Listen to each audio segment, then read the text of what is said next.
steadfast against all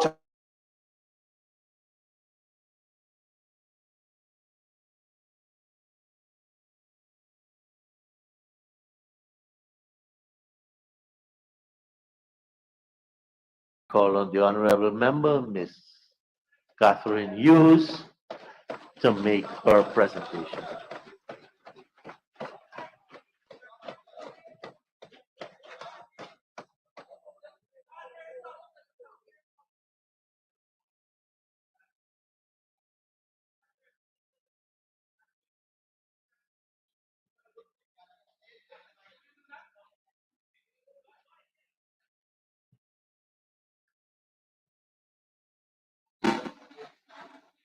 Thank you.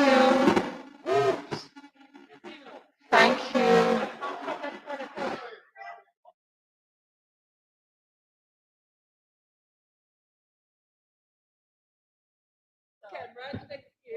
Thank you. Much better, much better. Thank you, Mr. Speaker. This morning, I start by saluting and giving thanks to the nurses and doctors and the support staff of every hospital, clinic, and medical institution who have woken up every morning and gone out to work to face the challenges of this COVID pandemic. I want to say thank you to our teachers who have labored tirelessly and continue to give our children some form of education,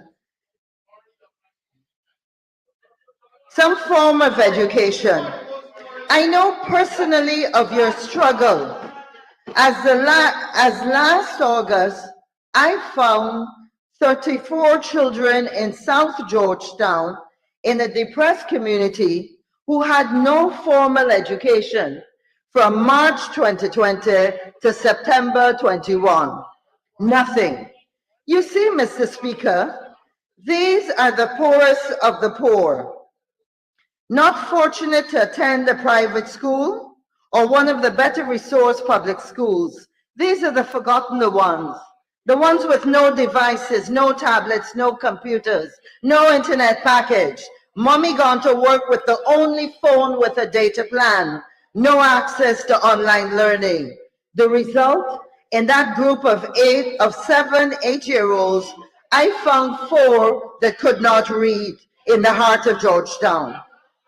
Mr. Speaker, there's a huge disparity in the educational fortunes of those who cannot afford to pay for private education and those who attend the very small list of leading public institutions and those who are condemned for the rest of their lives to menial jobs because of their opportunity for a better quality of education and tutorship, particularly at the primary level, was denied to them because of their absence of technology in the schools where they're forced to attend. This disparity has now reached the status of a virtual apartheid in education. Well, between the well-resourced and privileged and those who are condemned to attend school with little or no internet. We all know that there's a direct correlation between access to the internet and the prospects of improved results and better matriculation. And that's why the provisions of this budget for this and the expansion of the telecommunications sector is critical. Children who have little or no access to the internet will not access educational material and resources which are essential to improving their opportunities to secure better grades. Although very useful and necessary is improvement for the learning channel, I want to say children watching a blank screen on the learning channel with no one around or at the other end to say, I'm sorry, did you get that? Let me go over it. Puts them at a tremendous disadvantage. Mr. Speaker, in order to reverse the virtual apartheid in education between the better resource, the connected, the haves and the have-nots, a targeted allocation of financial resources to the most disadvantaged and underprivileged sections of community of our society is required. A Marshall Plan for the underprivileged schools, teachers training facilities, educational research facilities, devices like laptops, tablets, and connectivity are critical. All of these cannot be found in sufficient quantities in Budget 2022. Whether urban or rural or in the hinterland, the schools without access or limited access should be allocated greater resources to afford the children of the underprivileged a chance of real participation in the bounty Guyana has to offer. This will not happen by way of handouts, but by affording them the opportunity of being properly qualified at the highest level in order to benefit from the local content framework that has been established. Mr. Speaker, some interesting figures have emerged amongst the D-grade theoretical performances that we have been drowning in. And the last presentation was just testimony of that. 11,000 laptops to be provided for the approximately 200,000 children and students receiving education just does not cut it.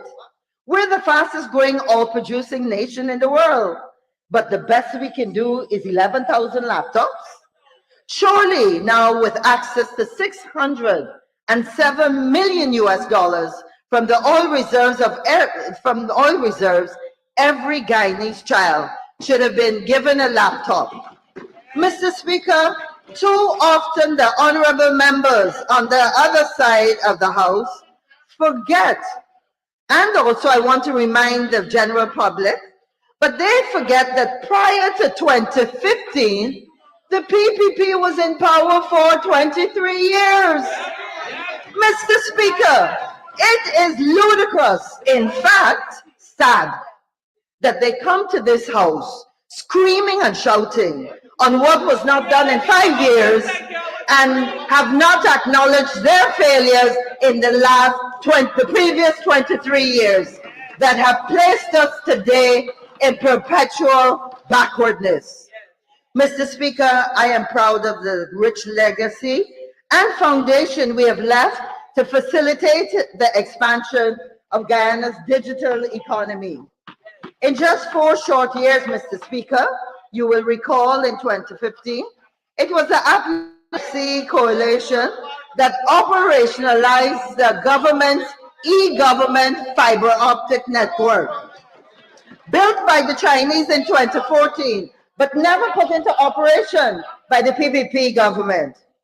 Mr. Speaker, it was through the use of this cable that we were able to provide secure internet access to 116 government agencies with state-of-the-art video conferencing facilities, 79 access points, free internet connections to over 250 schools, access to internet free at over 173 community hubs, from Oriela to Arnaputa, where the women were able to take online orders for their peanut butter, to locations in Berbice and Essequibo. Mr. Speaker, none of the provisions in the budget sufficiently makes these things possible and a proper expansion. Mr. Speaker, we started off with a huge advantage, having this infrastructure in place when COVID hit us. And it is sad it has not been, in fact, expanded. In fact, we are headed in the opposite direction. The typical PPP modus operandi, where government towers are being used to facilitate the expansion of a private network, which more than likely in a few years' time, government will be buying service from, as opposed to developing our own national network. Mr. Speaker, let me explain. An expanded government-owned network is how we could provide free internet access to our children, along with those laptops. We could also provide free of charge the little MiFi, the portable internet devices. So in all the poor and depressed areas, children would be able to access the internet. Mr. Speaker, what we have seen in this budget is limited, poor from this we care government. Mr. Honorable members, we want to hear this contribution from the honorable member, please. Thank you, Mr. Speaker. Mr. Speaker, we will all recall the 200 million US dollars taxpayers' money stolen by the offspring of the highest representative of the land. A fiber optic cable that has never been seen. And the battalion on the other side has the temerity to talk about clean hands. And of course, the empty vessel, the tiny empty vessel on the other side of the house with his useless comments about sticky fingers. I say to you, those were some big sticky fingers. Mr. Speaker, we're not stupid.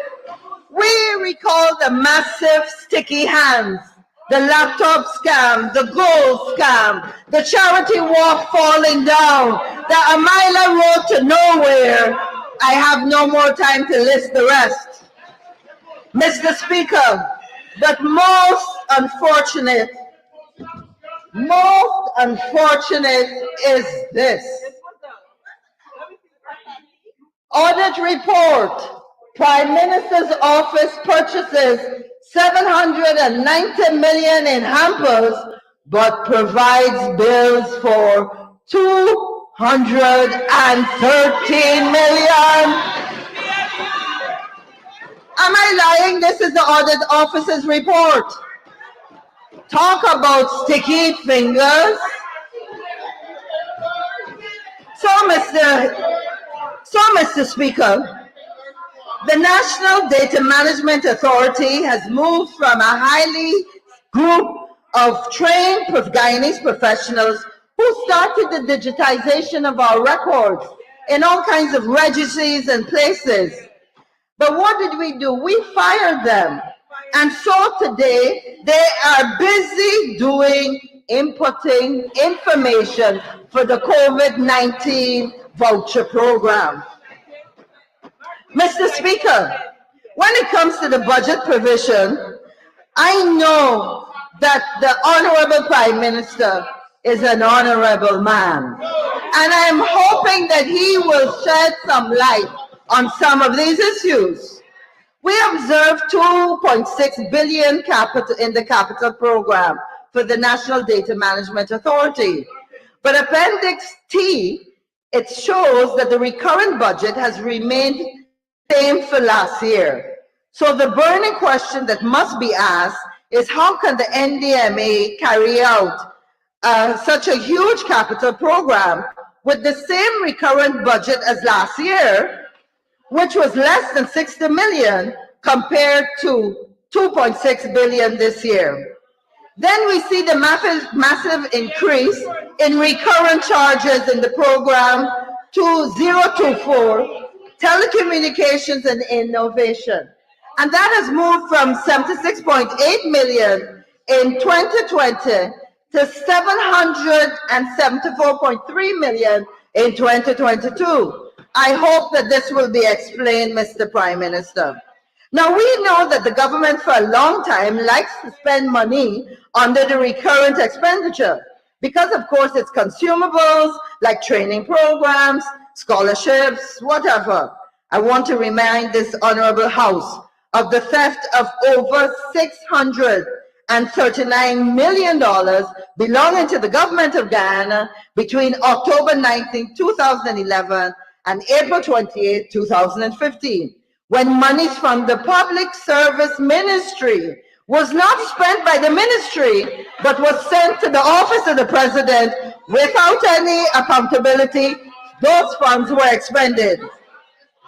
Mr. Speaker, what worries me the most about this budget is the total lack of a strategic plan. We don't see a philosophy, a policy. I may have missed it, and I'm happy to be informed. So what does Budget 2022 offer as it claims steadfast against all the challenges, specifically to those 8-year-old boys I told you about who still can't read? I want to talk about telecommunications. Mr. Speaker, what is most revealing in Budget 2022 is the fact that what it doesn't say, what it doesn't show, the project resources that should be there, that must be there, if we're going to ensure that every young Guyanese boy or girl, regardless of where they live, will have a slice of this big, fantastic pie we're convincing ourselves we're baking. Mr. Speaker, the telecommunications liberalization was brought into being with great fanfare. But here are a couple of facts I want to share. You will remember that, you will recall that on assuming office in 2015, and with the establishment of the Ministry of Public Telecommunications in 2016, we, in a matter of months, brought to this Parliament the telecoms legislation, passed the Telecoms Act, the first drafts of which emerged in 2001. 2011 in the Parliamentary Select Committee, and in a matter of a few months, we brought that legislation to the Parliament and passed it. Mr. Speaker, but the issue is, what is liberalization really? And I want to say, liberalization is the creation of an environment that would allow more people to come into the market, improving the volume of service, internet and telecommunication services, competition between the ICT service providers, and most importantly, improving the quality of service and ensuring a reduction of price. Mr. Speaker, where is the flood of new participants coming into this sector? Let me take this opportunity, as I have done on many times, to acknowledge the contribution of GT&T to the development of our communication landscape and for their continued support to Guyana. But Mr. Speaker, I want to raise a very thorny issue. As you know, an important part of liberalization is ending the monopoly agreement that GT&T and AT&I, the US-based parent company, had in place. And as you know, as the lawyers in this room would know, a contract is a legitimate document. And so the APNU AFC government proceeded to enter into negotiations to amicably settle this issue. You cannot have liberalization and continue with the same thing if GT&T and AT&I have still a monopoly. So there are a couple important questions that I want to ask. We were near to completing the settlement agreement. I want to ask the most honorable Prime Minister, was the final settlement agreement concluded between the government of Guyana and AT&I? If no, we want to know if the government of Guyana, if AT&I and GT&T have withdrawn their claims for compensation, and if they have, what was the settlement date? Where is the agreement posted for transparency and accountability, so that the citizens of this country could be informed? What agreements were made on the large amount of outstanding taxes owed by the company based on GRA assessments. Was a cash payment, Mr. Speaker, made to the GRA as a settlement of the tax issues? And if it was made, where is it? What is the total income also accumulated to date in the Universal Service Fund? Mr. Speaker, we are speaking about figures that range in the vicinity of $2.9 billion at a minimum, and the Guyanese must be informed and must know. Mr. Speaker, I have perused the budget of 2020, 2021, and 2022, and there's not one single reference to this issue. And I would have expected some disclosure at some time from the most honorable Prime Minister and member of this House. Mr. Speaker, I have to admit I've come to this Parliament today with a very heavy heart and trepidation. I know that we will be recorded as part of history, making time in my beloved Guyana. But with the annals of Guyana, with all its bounty that we have received, record these moments as the worst of times. I feel it will if we don't do something fast. Mr. Speaker, let's be honest. What have we done? What have we seen in these budget debates?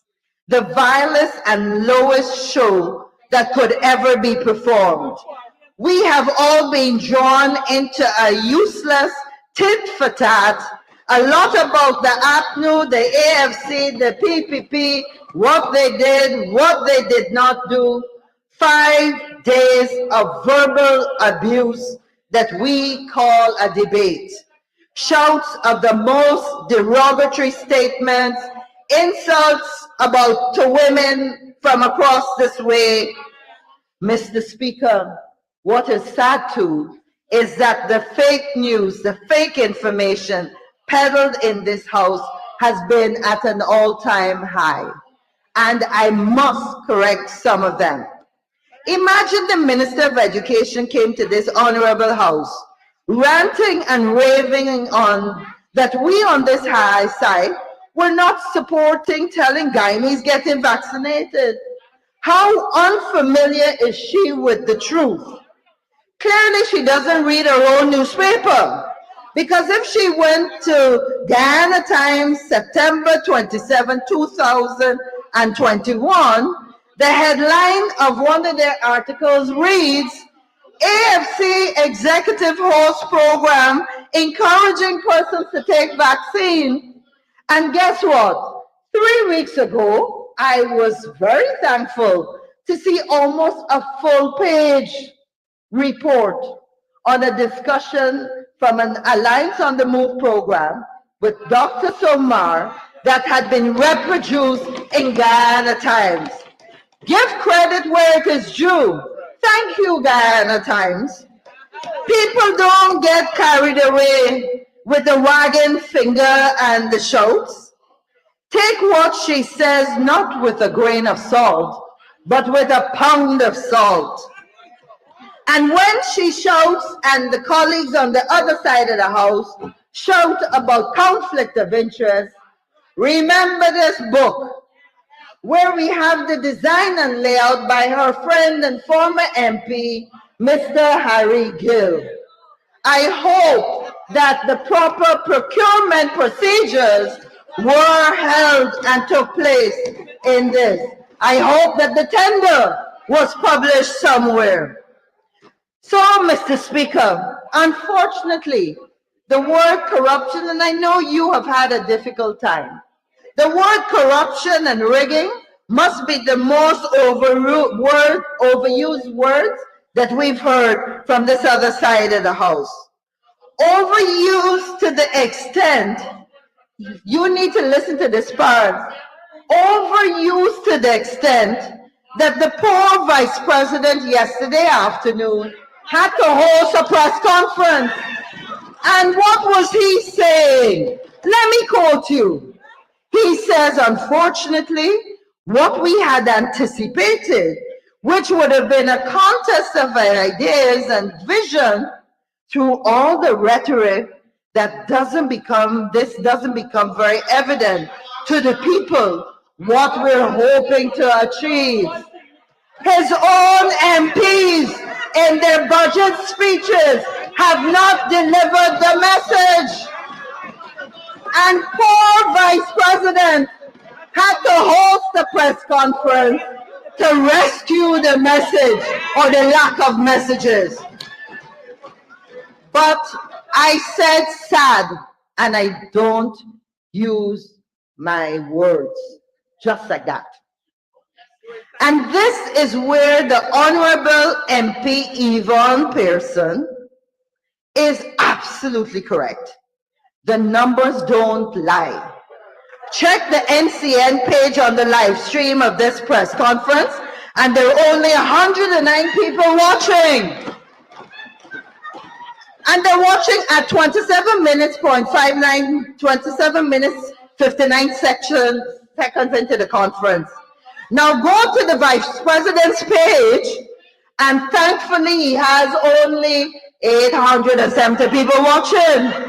Now I want to ask Sharad, how you got more than 9,000 people watching in the first half hour after they arrested you? But I want to tell the Vice President a little secret. Hear what you have to say. Share the live, share the live, share the link. Now, this is sad but true, because the Honorable empty vessel on the other side of the house, the Honorable Minister McCoy, is responsible for public information.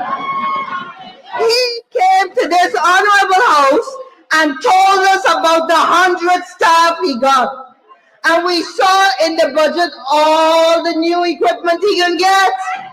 And yet, he is not delivering because the people are watching.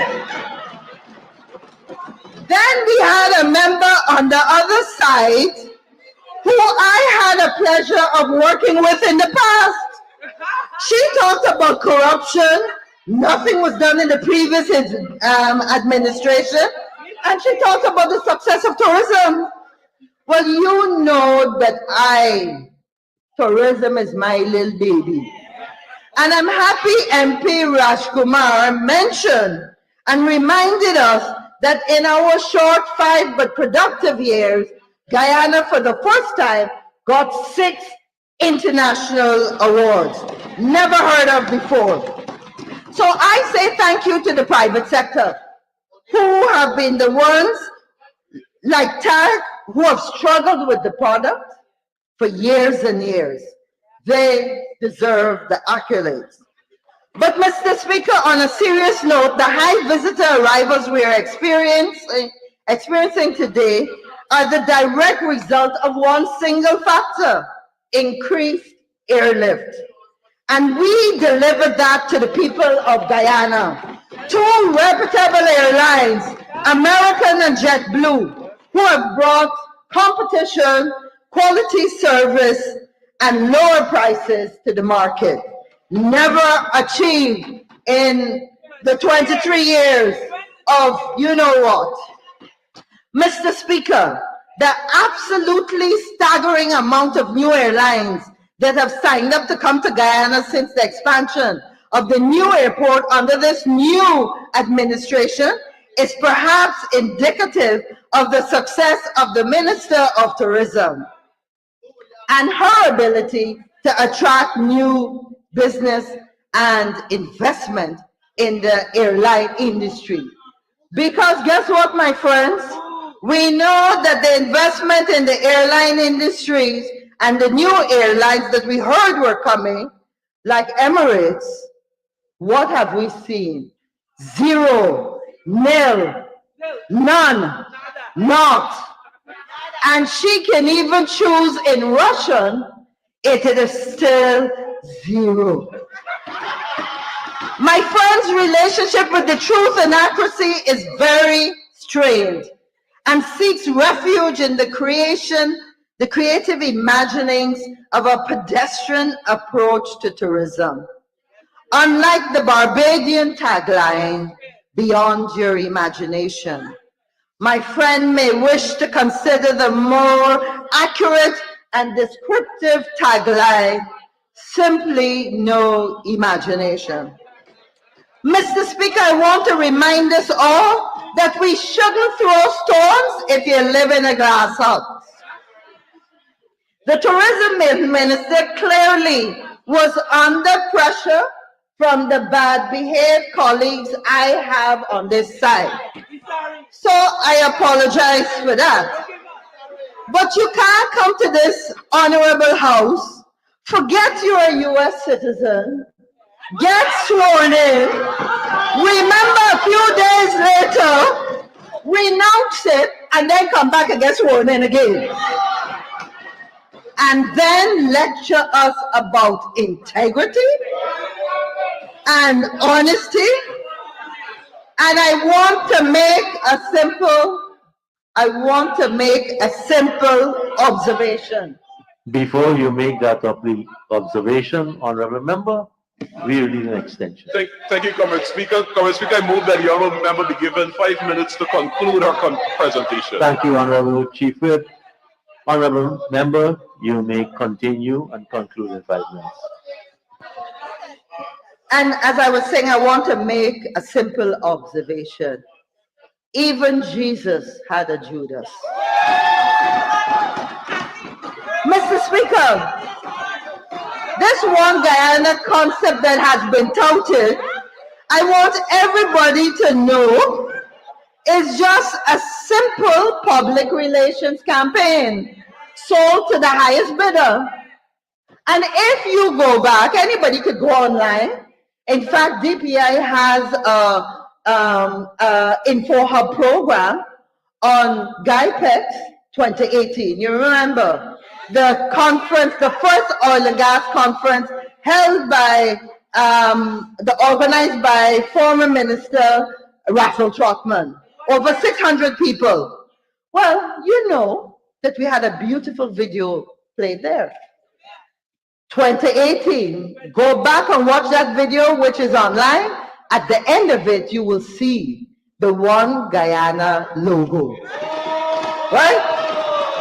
So it's just a matter of who is willing to pay for what. So we have to question really, you know? And I want to know if this One Guyana has replaced our national motto. As I'm hearing, our national motto, one people, one nation, one destiny. As we're hearing that it is going to be on the $2,000 bill. So that would be a shame. You see, One Guyana, like the Safe City Project, like the ICT access for hinterland. We're going to withdraw shame, right?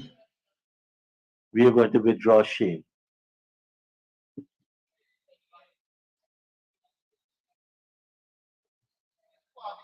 We're going to get the records, right? Go ahead, Honorable. Mr. Speaker, I said safe, so I think you might have misheard it. So, One Guyana, like the One Guyana, the Safe City Project, the ICT Access, the Linden Call Center, all those are projects developed by us, 2016, 2017. And you know what? I want to make the point that those projects are good projects and they should be continued. We cannot have a government, we cannot have a country where when we change governments, everything must stop. Mr. Speaker, these debates are testimony of how damaged we all are today. The precarious state Guyana finds herself in. Mr. Speaker, is this the best we can do? Mr. Speaker, we are at an all-time low.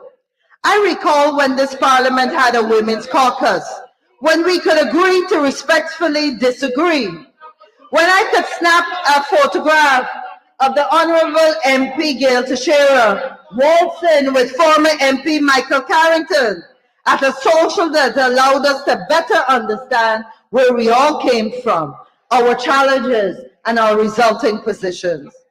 Mr. Speaker, at a time when we realized that over 217,000 votes means nearly 50% of the voting population, we realize that it means that consultation and civility and development is necessary. Not talk about developing the PNC, the APNU, the AFC, the PPP, but developing Guyana. A word and concept hardly called and heard in these debates. A time when we understand that all sides of this massive divide have a right and privilege to shape a future based on consultation with all the people of Guyana that we represent. I say it is my country too. I say it is our country too. Mr. Speaker, I heard recently the Speaker of the British Parliament, who was reprimanding an overly exuberant parliamentarian, saying, "Order, order. The people of this great nation deserve to hear these proceedings." And I thought how sad it is that 90% of what is shouted in this parliament is useless noise, insults, inaccuracies. Don't the people of this great nation deserve better? Mr. Speaker, we have all gone so far up a one-way street, heading in the wrong direction. I dare say that the only result this nation will reap is bitterness, strife, and who knows what else. Mr. Speaker, it is my hope that at the end of this process, some of the recommendations proposed to enhance this budget might be taken on board in good faith. That what appears to be massive borrowing, growing inflation, and billions of dollars going into a failing sugar industry that has failed to meet any targets can be addressed, and the many questions and concerned answers. Mr. Speaker, I hope too that healing and reconciliation might be proposed so we can build a prosperous Guyana for the benefit of all her most deserving citizens. Mr. Speaker, an eye for an eye has led us to a place of darkness where none of us can now see. Thank you very much.